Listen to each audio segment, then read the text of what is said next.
Welcome back to How to Become a Freelancer in 30 Days. This is Anthony Chatfield, and today is day 30. This is the end of the program. Today we're going to talk about setting goals for month 2 and how you can start building on whatever success you found in month 1 as you move forward. Goals for today are going to be talking about the results that we reviewed yesterday and how to take those and create new goals moving forward, and then decide how happy you are with the month 1 results. And if you're not happy, what can you change? And if you are happy, how can you build on those and continue moving forward? So there are a few different types of goals. And again, like I said yesterday, income should not be the first thing you think about, but I know it is. So we're going to start there. Trust me, I do the exact same thing with financial goals. How much freelance income do you want to make? You know, what is the target? Are you trying to replace an income? Are you trying to supplement an income? Are you trying to pay for a trip or someone's college? What is your goal with this, and how far did you go towards meeting that goal? What do you need to do to achieve this goal? Be very specific. You know, if your goal is to make $20,000 a year and you made $1,000 this month, you're doing great because you're very close to that number. But now you know you need to make $19,000 in the next 11 months. So you can start evaluating and changing and tweaking what the system is to make sure you reach towards those goals. You know what you need to get. You know what changes you need to make. What other projects can you work on, and what financial goals do you have?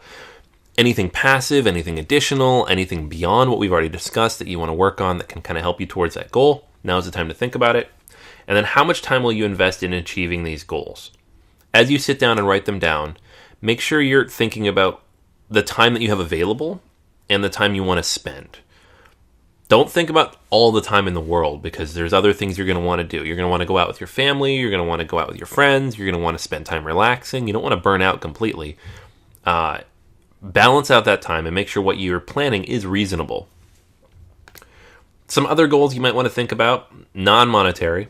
Remember the definition of a goal too. It needs to be actionable. So don't make your goal something like make $5,000 or build a big blog. Like, it needs to be something specific that you can, like, if I was to ask you, how are you going to achieve that goal? You should be able to answer that question. If you can't, then you need to be more specific about what the goal is and how to make it realistic.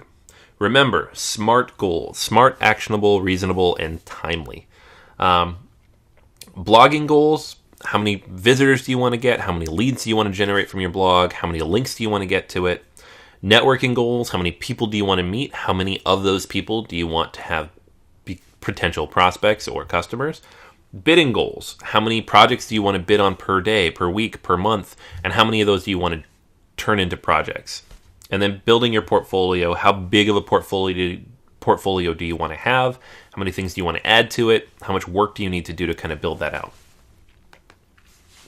Work versus fun. Okay, so this is the tricky part. Everything should be fun.